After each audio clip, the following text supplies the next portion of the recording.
का करारनामा। जब राजा अपने महल में बस गया और यहोवा ने उन्हें उनके सभी शत्रुओं से शांति प्रदान कर दी, राजा ने भविष्यद्वक्ता नाथान पर अपनी यह इच्छा प्रकट की। अब विचार कीजिए, मैं तो देवदार से बने भव्य घर में निवास कर रहा हूँ, जबकि परमेश्वर का संदूक तंबू और पर्दों में। नाथान ने राजा को उत्तर दिया, आप वह सब कीजिए जो आपने अपने मन में विचार किया है, क्योंकि यहोवा आपके साथ है। उसी रात यहोवा का वचन नाथान को प्राप्त हुआ, मेरे सेवक दावीद से जाकर यह कहना, यहोवा का कथन है, क्या तुम ही वह हो जो मेरे रहने के लिए भवन बनाएगा? जब से मैंने इस्राएलियों को मिस्र से बाहर निकाला है, आज तक मैं किसी भवन में नहीं रहा हूँ। हाँ, मैं तंबू मेरा निवास बनाकर रहता आया हूँ। जिधर जिधर इस्राएल के साथ मैं फिरा, क्या मैंने इस्राएल के किसी शासक से, जिसे मैंने अपनी प्रजा के चरवाहा नियुक्त किया था, कभी कहा, तुमने मेरे लिए देवदार की लकड़ी का घर क्यों नहीं बनाया? तब तुमने अब मेरे सेवक दावीद से यह होगा, सेनाओं के यहोवा का वचन है, मैंने ही तुम्हें चरागाह से, भेड़ों के चरवाहों के पद पर से इसलिए चुना कि तुम्हें अपनी प्रजा इस्राएल का शासक बनाऊं। तुम जहां कहीं गए, मैं तुम्हारे साथ था। तुम्हारे सामने से तुम्हारे सारे शत्रुओं को मैंने मार गिराया। मैं तुम्हारे नाम को ऐसा बड़ा करूंगा जैसा पृथ्वी पर महान लोगों का होता है। अपनी प्रजा इस्राएल के लिए मैं एक जगह तय करूंगा। मैं उन्हें वहां बसाऊंगा कि वे वहां अपने ही घरों में रह सके और उन्हें वहां से चलाया ना जाए, और कोई भी दुष्ट व्यक्ति उन्हें पहले के समान परेशान ना करे। जैसे वे मेरे द्वारा उत्पीड़ित किए जाते थे, मैं तुम्हें तुम्हारे सभी शत्रुओं से शांति दूंगा। इसके अलावा तुम्हारे लिए यहोवा की यह घोषणा है कि यहोवा तुम्हारे वंश परंपरा को स्थिर करेंगे।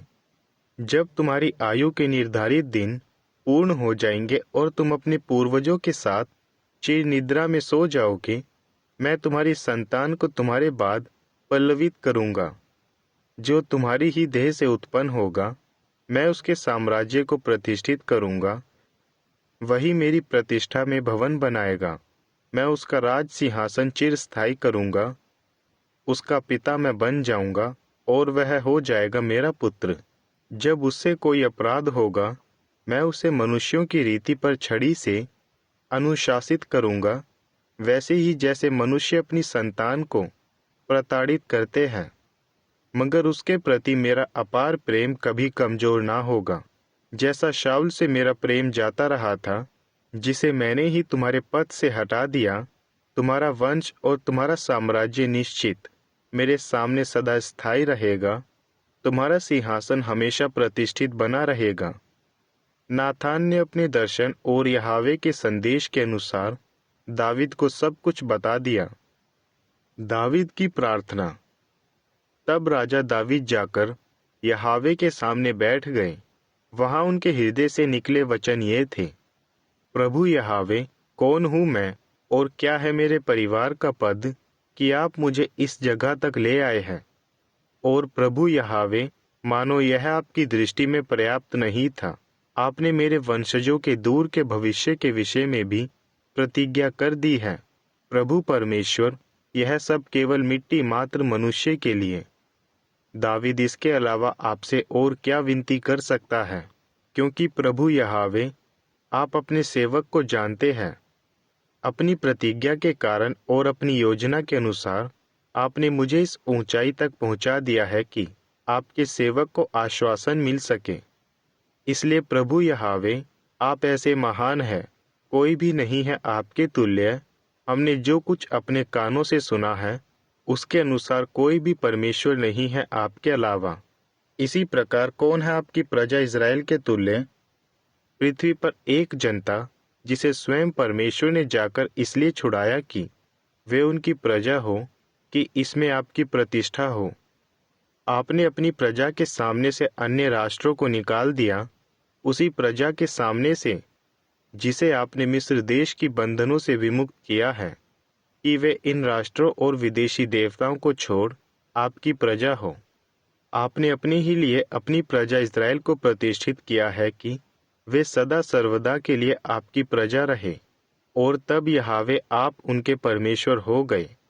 और अब यहोवा परमेश्वर अपने सेवक और उसके वंश के विषय में कहे गए वचन को हमेशा के लिए प्रतिष्ठित कर दीजिए, और जो कुछ आपने कहा है उन्हें पूरा कीजिए। आपकी महिमा के लिए यह हमेशा के लिए किया जाता रहेगा।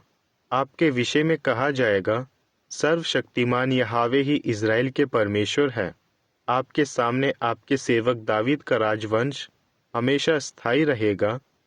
यह इसलिए कि सर्वशक्तिमान यहोवा, आपने इज़राइल के परमेश्वर ही ने अपने सेवक पर इन शब्दों में यह प्रकाशित किया है, मैं तुम्हारे वंश को प्रतिष्ठित करूंगा। इसी बात के प्रकाश में आपके सेवक को इस प्रकार की प्रार्थना करने का साहस प्राप्त हुआ है, प्रभु यहोवा, आप परमेश्वर हैं। आपके मुख से निकले शब्द सत्य है। आपने अपने सेवक से यह असाधारण प्रतिज्ञा की है। तब आपके सेवक के वंश पर आपकी कृपा दृष्टि बनाए रखने में आप प्रभु यहोवा की संतुष्टि हो, कि यह वंश आपके सामने हमेशा आगे ही बढ़ता जाए, क्योंकि यह आपने ही कहा है। आपके आशीर्वाद से आपके सेवक का वंश हमेशा के लिए आशीषित हो जाए।